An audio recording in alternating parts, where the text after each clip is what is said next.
When Rackoff token hit the scene, hit Terra Classic, the team noticed, and a lot of other people noticed, that it it really didn't get a lot of pushback from anybody.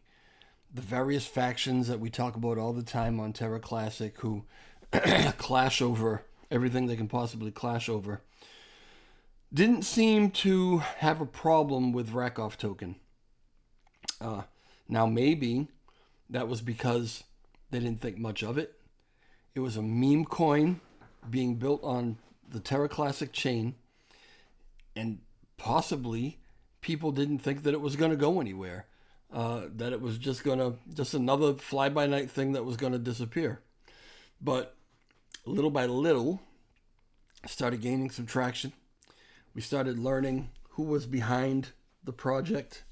Started talking about some of the plans beyond just the meme coin thing, and suddenly it started getting a little more serious. Well, with that comes the problems. It's DJ Trev. What's happening? Do me a favor, hit the like button before we even go on. If you're not subscribed to the channel, if you want to subscribe, whatever. At the end of this, if you have any comments about anything that I've said here, please leave them in the comment section and we will discuss them. Okay, so everything that's been built on this chain the last couple of years, it's been like a story with a protagonist and an antagonist always. There's not been anything that has just sailed absolutely all the way through that no one has opposed. And it's been my speculation, and I've talked about it a lot of times, that it's not necessarily because whether it's a proposal or a development or whatever, it's not necessarily that it's bad or it wouldn't work or whatever. A lot of the time, it's because somebody else didn't create it. Somebody else didn't think of it. Whoever did create it and think of it maybe is getting a little bit too much attention. And we know that there's a huge power struggle in Terra Classic.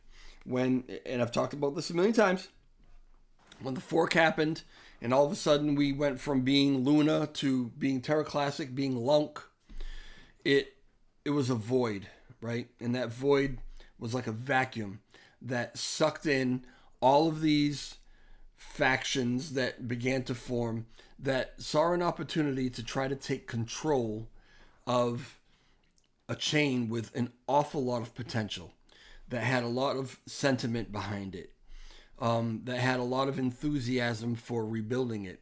So a lot of people said, well, I can be that hero, or we can be those heroes, okay? And that's pretty much what happened. So Rackoff, yeah, at first was like the first one who really didn't catch any flack from anybody. But true to form, Terra Classic never disappoints. Eventually, Rackoff started doing well, really well. Ran up, started getting a lot of attention. I started talking about it. A bunch of people started talking about it. I started talking about how I was way away from Lunk, from Terra Classic, but this project brought me back in. Talking about Project X and some of the other things that are being developed or are being thought of, and for Rackoff and to build it, and how it's going to benefit not only Rackoff token holders, but really all of the Cosmos, and particularly Terra Classic, started getting a lot of attention. Well, when one thing is getting attention, that means something else isn't. And that's when we saw a little pushback. And I'm not going to name names. I don't need to name names. I really don't, I kind of get along with everybody, although some people might get along with me kind of fake. They just kind of tolerate me. So, I don't try to run anybody through the mud, but I also have to call things the way I see them. And it started getting a little pushback in that it was being accused of being possibly a scam project. It would potentially be a rug pull. It was being run by bad actors, people who had proven themselves to be problematic in the chain. And that narrative didn't really go very far, because as more and more people came on board, right now we've got LL, we've got Frag, right? We've got Danny, all of which, some people love, some people, are okay with, some people don't like, whatever. But, Redline Drifter, and I'm talking about it, Trader Rocco. More and more people are coming to it. More and more people are buying it. More and more people are holding it, and the price is going up. As this is happening, you've got people saying, well, why is that getting so much attention?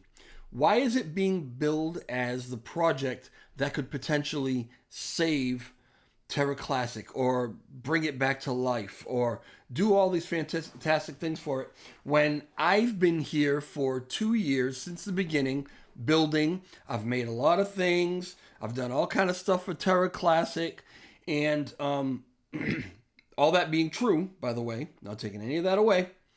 But they say all the time that women mature faster than men. Absolutely true. Grown men acting like absolute infants, acting like babies. I want the ball. I want to play with the ball. And why am I not the one that the community is looking to say the things that I'm doing are going to save the project or bring the project back to life? Why is it that all the effort that I've put in isn't getting this kind of attention right now and this other thing is? Okay?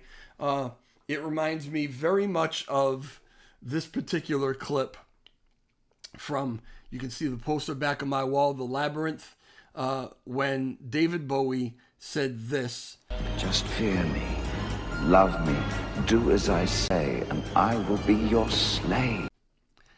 And that's what it reminds me of, okay? It's like, okay, pay attention to me. Everybody love everything that I'm doing. I'm going to be the one that's going to do it. And if I'm not going to do this, right, if everybody doesn't think that I'm the shit, that I'm the one who rescued everything, then whatever else comes up that gets in the way of that, I'm going to shit on. It's very immature. It was very immature. And these people, or this person or whatever, who tried to take this route, definitely has a bit of a cult following.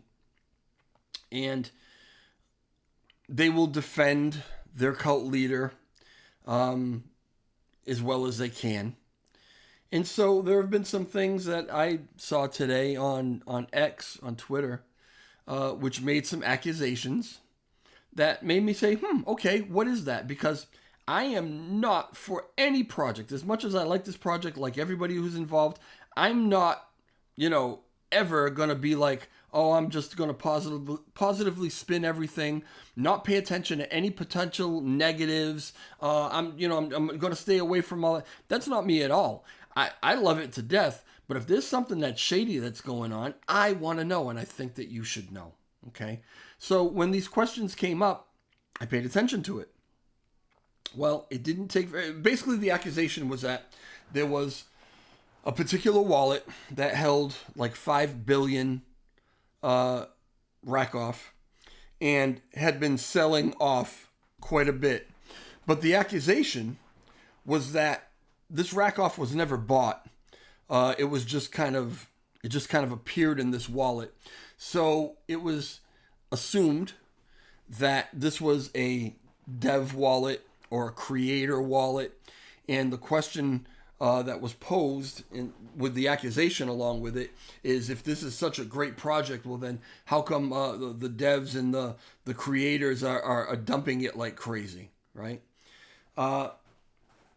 And tried to say that, as I said, this particular wallet, this 5 billion just appeared there. None of it was ever bought. Well, it took, I think it was LL, took him, he said, like 5 minutes to just jump on the blockchain and start finding where Rackoff actually was bought into this wallet. I don't know if he found every single transaction where it was all bought. I don't know if he looked. I think once he found, one which was an obvious buy, he said, this took me 5 minutes to find one that was a buy. So basically, the message was, if you don't like it, you're going to spread FUD. Or if you like someone who isn't getting the attention you want them to get, and this is getting the attention, you're going to attempt to spread FUD, fear, uncertainty, and doubt. It's the faction thing. And I guess it was inevitable because there are just people out there. I think with this project, let me back up. With Terra Classic, I don't think if you ask this question of anybody, if you ask them, would Terra Classic be better off if everyone got along and worked together and worked for the betterment of the chain, right? I don't think there's anyone who would say, no, we need the friction, we need the animosity, we need the factions, we need the back and forth. I don't think anybody would say that. And so the thought, I guess, of Rakoff and the fact that it really just does want to work with everybody as long as they're genuine and they genuinely want to do the right thing for the chain, for the holders. As long as that's the case and there's no ulterior motives and agendas or whatever, right? Hidden agendas. As long as that's the case, they want to work with everybody because they genuinely feel that, yes, the best way forward and the only way forward is together. Strength and unity, right? But there are people who will hear that, and there's got to be a part of them inside that says, yes, that's the way to go. That's what we need to do. But the fact that they are not the ones who are initiating it, they're not the ones who are going to get the credit. They're not the ones who are going to be revered. And I'm not saying that anybody on Rakoff is looking to be revered, right? But these people, this is what motivates them. And they're not going to get that if something else does what they've been trying to do. So it's inevitable that they, as much as they try to hold it inside, eventually I gotta talk shit about this. I gotta cut it down somehow. It's stealing my thunder, right? That's what you got going on. So when you see things, moral of the story, right? When you see things on X or wherever you see it that might raise questions or try to make accusations that something screwy might be going on with Rakoff or with the team or with anyone who's involved, if it comes off to you, if it causes you to have fear, uncertainty, or doubt, right? Ask the question. Ask the question. Understand that I feel fear, uncertainty, and doubt is actually a good thing when it's used properly, when it's used legitimately. I think that every trader getting into every play should have a certain amount of trepidation. You should have a certain amount of fear, uncertainty, and doubt, because those are the things that will cause you to really do some due diligence. They're the things that will really cause you to ask questions and make sure that the money that you're putting into this thing, that you're putting it into something that's not going to screw you, right? And we know that people get screwed left and right. But how much of it really is because they really didn't do any research at all? They just kind of aped into it, right? And we all do that. But fear, uncertainty, and doubt will keep you from doing it too much. So I don't have a problem with it. But when it's used just to slander something and to try to draw people away from something that they didn't make, right? That's just foul. It's immature. And it's what we really are trying to get away from. So if you see something or hear something that makes you feel that way, ask the questions, okay? There are answers. If there are no answers, then you might want to think to yourself, maybe this was legitimate, right? But if there are answers, then now you know. And now you know who it was you were dealing with. That's all I can really recommend on that, okay? Because those people, they're just going to be those people. It's an unfortunate truism of life and of humanity that jealousy is a thing, and it causes people to act really, really stupidly. Instead of just jumping in and being a part of the success. which these certain people could be a major part of the success of this thing if they would just get over the fact that they're not the ones that created it. You could still really push it. Now, I didn't create it, but I'm very happy to be a part of it. And if I can get any information out at all, I get plenty of satisfaction from that. And if in the end it all works out exactly the way we think it's going to work out and everybody makes money, including me, I'd rather do that than shit on it because I didn't think of it. I don't know. Just my opinion. All right, y'all. Talk to you later. Leave comments in the comment section. Don't forget, hit the like button, blah, blah, blah. All right. Talk to you. Ciao.